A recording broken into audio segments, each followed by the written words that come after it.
जरा सोचिए, हिमालय की बर्फीली चोटियां, जमा देने वाली ठंड और चारों ओर फैली एक रहस्यमयी अलौकिक शांति। एक ऐसा स्थान जो सदियों से हमारी आस्था और आध्यात्म का केंद्र रहा है। तो चलिए, आज के इस खास विश्लेषण में हम बद्रीनाथ धाम के उस काले अध्याय को उजागर करते हैं जब इस पवित्र भूमि को एक गहरे संकट ने घेर लिया था।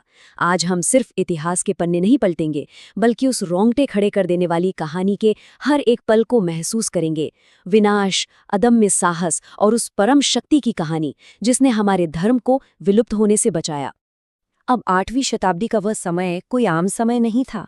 ये सच में एक प्राचीन आस्था के लिए अंधकार का सबसे गहरा युग था। तिब्बत से आए क्रूर विदेशी आक्रमणकारियों ने हिमालय की शांति को पूरी तरह से भंग कर दिया था और बद्रीनाथ धाम पर अपना अधिकार जमा लिया।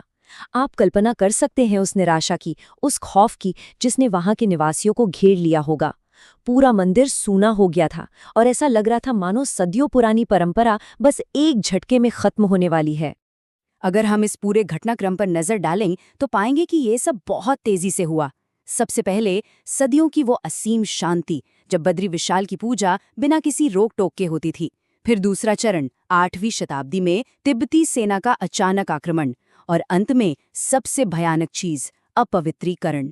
उनका दुस्साहस इतना बढ़ गया था कि उन्होंने भगवान बद्री विशाल की प्राचीन मूर्ति को उसके स्थान से उखाड़कर सीधे खौलते हुए नारद कुंड में फेंक दिया। और ध्यान रहे, ये कोई साधारण पानी नहीं था, ये प्राकृतिक रूप से उबलता हुआ विनाशकारी गर्म जल था। अब आप सोच रहे होंगे कि उन्होंने ऐसा किया क्यों? दरअसल उनका मानना था कि मूर्ति को उबलते पानी में डुबाने से आस्था ही डूब जाएगी। उनका अहंकार इतना ज्यादा था कि उन्हें लगा बस एक भौतिक प्रतीक को नष्ट कर देने से वे सनातन धर्म को हमेशा के लिए मिटा देंगे। उन्हें लगा कि पानी में मूर्ति के डूबते ही सब कुछ खत्म हो जाएगा। लेकिन सच तो ये है कि आस्था किसी पत्थर या धातु की मोहताज नहीं होती, है ना? वो तो हमारी आत्मा में बसती है। और इसी अंधकार को मिटाने के लिए एक नए प्रकाश का उदय होने ही वाला था। तो चलिए, अब आते हैं हमारे पहले मुख्य खंड पर, धर्म रक्षक का आगमन।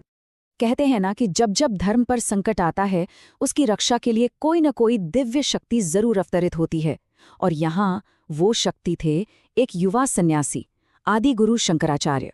जब उन्हें धाम के इस अपवित्रीकरण का पता चला तो उन्होंने इसे मुक्त कराने का अटल संकल्प लिया। लेकिन ये लड़ाई सिर्फ हथियारों की नहीं थी। एक तरफ था सैन्य बल, यानी गढ़वाल के राजा कनकपाल की विशाल सेना और उनकी तलवारें, और दूसरी तरफ थी आध्यात्मिक शक्ति, आदि गुरु शंकराचार्य का वो अकल्पनीय तेज और शुद्ध संकल्प। और फिर इन दोनों शक्तियों का एक अभूतपूर्व गठबंधन हुआ। इसके बाद जो महासंग्राम शुरू हुआ, उसकी गूंज आज भी इतिहास में सुनाई देती है। ये तलवारों और पवित्र मंत्रों का टकराव था, राजा कनकपाल के सैनिकों का प्रहार और पीछे से सन्यासियों के पवित्र मंत्रोच्चार। इस संगम ने पूरी घाटी में एक ऐसी दिव्य ऊर्जा भर दी कि वो क्रूर आक्रमणकारी टिक ही नहीं पाए। उन्हें अपनी जान बचाकर वहां से भागना पड़ा और धाम आखिरकार मुक्त हो गया। अब बढ़ते हैं हमारे दूसरे खंड की तरफ, उबलते कुंड से बचाव। युद्ध तो जीत लिया गया था, लेकिन आदि गुरु शंकराचार्य का काम अभी बाकी था।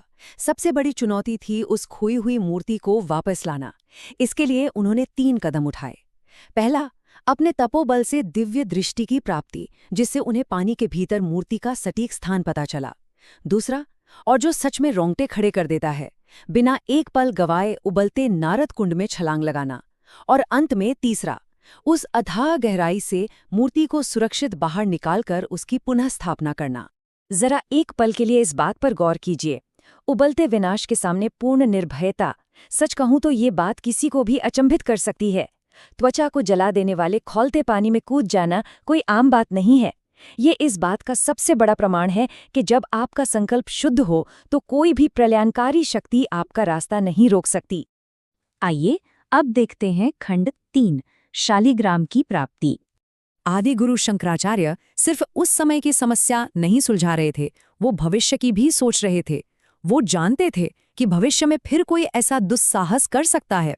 इसीलिए उस हाड़ कंपा देने वाली ठंड में एक अमर कल्प वृक्ष के नीचे उन्होंने अत्यंत कठोर तपस्या शुरू कर दी। ये कोई साधारण ध्यान नहीं था, बल्कि शरीर और मन की सीमाओं को पार कर जाने वाली असीम भक्ति थी। और उनकी इसी तपस्या से प्रसन्न होकर भगवान विष्णु ने उन्हें दर्शन दिए। और भगवान विष्णु के आशीर्वाद के रूप में उन्हें क्या मिला? स्वयंभू शालिग्राम। आसान शब्दों में समझें तो ये भगवान विष्णु का प्रतिनिधित्व करने वाला एक प्राकृतिक रूप से प्रकट पवित्र पत्थर है, जिसे बहती नदी से प्राप्त किया गया। लेकिन सबसे खास बात ये थी कि इस पर साक्षात नरसिंह अवतार की अलौकिक छवि उभरी हुई थी, जो भगवान विष्णु का सबसे उग्र रूप है। धर्म के दुश्मनों को चेतावनी देने का इससे बेहतर तरीका और क्या हो सकता था? शंकराचार्य जी ने इसी दिव्य शालिग्राम को वहां एक नए मंदिर में स्थापित किया। और अब हमारे इस विश्लेषण का अंतिम और सबसे रहस्यमयी खंड, एक जीवित रहस्य। इतिहास की बातें तो हमने बहुत कर ली, लेकिन क्या ये सब सच में सिर्फ अतीत का हिस्सा है? आपके मन में भी ये सवाल आ रहा होगा कि क्या आज भी चमत्कार होते हैं? हम 21वीं सदी के लोग हर चीज को विज्ञान और तर्कों पर तौलते हैं, लेकिन दुनिया में कुछ ऊर्जाएं ऐसी होती हैं जिन्हें सिर्फ महसूस किया जा सकता है। और बद्रीनाथ धाम का वो नरसिंह मंदिर आज भी एक ऐसे ही अनदेखे चमत्कार का केंद्र है। और वो चमत्कार है भगवान नरसिंह का धीरे धीरे पतला होता बायां हाथ। जी हाँ, बिल्कुल सही सुना आपने। ये एक ऐसा सच है जो दुनिया भर के लोगों को हैरान कर देता है।